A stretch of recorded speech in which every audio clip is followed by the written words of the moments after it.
কাজ করি। বলে তুই যে ভিডিও করিস কেউ কি দেখে? কেউ বই পড়ে না। তোমরা বই পড়ো না? না বড্ড বেশি কথা বলে, বুঝেছো? আর ছাড়ো, শোনো, এইটা নিয়ে আমরা একটা প্যাকেটটা দেখতেই পাচ্ছি, এর মধ্যে বই আছে। আরে এই বইটা কি বই জানো? আরে বাবা, জানো না? তোমরাই বা কি করে জানবে? আমাদের কি অবস্থা জানো? আমরা তো প্রি অর্ডার করেছিলাম তোমাদের দেখাবো বলে।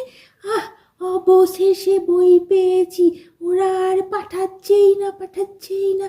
আবার আমি বেশি কথা বলে ফেলেছি। চলো দেখবে, চলো কি বইটা এনেছি আগে।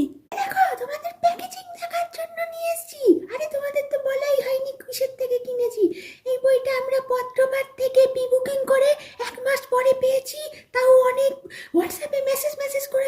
আচ্ছা ছাড়া দাও, অত ইতিহাস ভূগোল শুনে কাজ নেই। এবার বইটা খুলে দেখি কি বই। দেখো, দেখতে পাচ্ছ আশিস চক্রবর্তীর ঋষিকেশ রক্ষিত। এইটার আরো আগে দুটো বই আছে। একটা হচ্ছে ঋষিকেশের সপ্তকাণ্ড আর একটা ডবল ঋষিকেশ। এবারে বইটা নামিয়ে রেখে তোমাদের একটা জিনিস দেখাচ্ছি, দাঁড়াও। তোমরা দেখতে পাচ্ছ, এই দেখো আমি গিফট পেয়েছি। একটা চাবি রিং আর একটা কি, এটা মনে হচ্ছে বুকমার্ক। বুঝতে পেরেছো না? আমার ক্যামেরাম্যান বলছে তোমরা নাকি দেখতে পাচ্ছ না। আমি বাবা ঢাকাঢুকি বলতে পারবো না ঠান্ডায়। এই যে আরেকটা বই কিনা হয়েছে, এটা হচ্ছে ইন্সপেক্টর হানসিচি। এটা জাপানের বই, যেটা ভাষান্তর করেছেন পার্থতে আর অনির্বাণ ভট্টাচার্য। এর সঙ্গেও আমি গিফট পেয়েছি, দেখতে পাচ্ছ? ইন্সপেক্টর হানসিচিকে তার গলায় মালা পরিয়ে দিয়েছে। ওটা মালা না, ওটা হচ্ছে চাবি রিং। আচ্ছা শোনো, এবার গল্প শোনো। ঋষিকেশ রক্ষিতের, এইটা তো বললামই আশিস চক্রবর্তীর লেখা। উনি লেখক, মানে ঋষিকেশকে সৃষ্টি করেছেন। ঋষিকেশ হচ্ছে কি বলতো, একটা কাল্পনিক গোয়েন্দা চরিত্র, কিন্তু উনি অনেকটা বাস্তবের সঙ্গে মিল রেখে গল্পগুলো করা হয়েছে। মানে কলকাতা পুলিশের লালবাজারের ডিপার্টমেন্ট বিভাগের উনি অফিসার। কে বলতো? ঋষিকেশ রক্ষিত।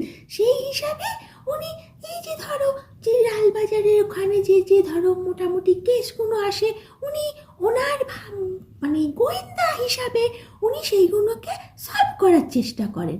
আরে এর আরো দুটো বই আছে বললাম, সেই বই দুটো নিয়ে তোমাদের আমি বিস্তারিতভাবে পরে ভিডিও দেব। এখন এইটুকুই জেনে রাখো। এসব সূচিপত্র দেখাবো। দেখো, এবারে ঋষিকেশ রক্ষিতের বইটা উপরটা দেখতে, আবার ভিতরে চলো সূচিপত্র দেখি। দেখো, এখানে 5টা গল্প আছে আর পরের পেজের ছবিগুলো সব এই পেজে চলে এসছে। বুঝতেই পারছো পেজ কোয়ালিটিটা একটু পাতলাই।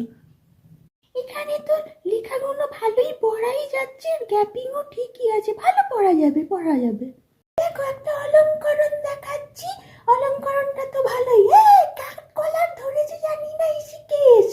আর এই গল্পগুলো তো বলেইছিলাম যে একটু প্রাপ্তবয়স্ক, মানে কিশোরদের জন্য উপযোগী নয়, এটাই। এবার এসো তোমাদের এই বইটার সম্বন্ধে বলি। ইন্সপেক্টর হানসিচি, এই বইটা 1850 সালে জাপানে কিদো ওকামোতো প্রথম গোয়েন্দা গল্পের সূচনা করেছিলেন। আর এই ইন্সপেক্টর হানসিচি হচ্ছে জাপানের মানে শার্লক হোমস।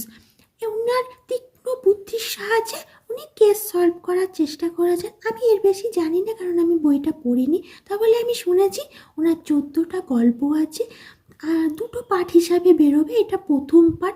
তাহলে আশা করছি এর মধ্যে 7টা গল্পই আছে। এসো আমার সঙ্গে তোমরাও সূচিপত্র দেখো। দেখো, ইন্সপেক্টর হানসিচির বইটার কভারটা কেন দেখাচ্ছে যেন বেশি ভালো করে, কারণ এই টেক্সচারটা খুব সুন্দর। দেখো, ইনি হচ্ছেন আসল লেখক, জাপানের কিদো ওকামোতো। দেখো সূচিপত্র, এখানে 7টা গল্প আছে। দেখো অলঙ্করণগুলো এখানে অনেকগুলো আছে, একটা দেখাচ্ছি, খুব সুন্দর। লেখাগুলো ভালোই পড়া যাচ্ছে, গ্যাপিংও ঠিকঠাক আছে, পেজ কোয়ালিটিও খুব খারাপ না, ভালো, চলবি। আর এই বইটা আমি ঠিক পড়িনি তো জানি না, এটা কোথাও লেখাও নেই, মনে হয় কিশোর সাহিত্যের হিসাবেই হবে হয়তো, আমি ঠিক জানি না, বুঝেছো? পরে বলবো। আমার না মাথা খারাপ হয়ে গেছে, তোমাদের তো শুধু রিভিউ দিলাম, অবশ্য কি রিভিউ দিলাম জানি না। যাই হোক, তোমাদের দামই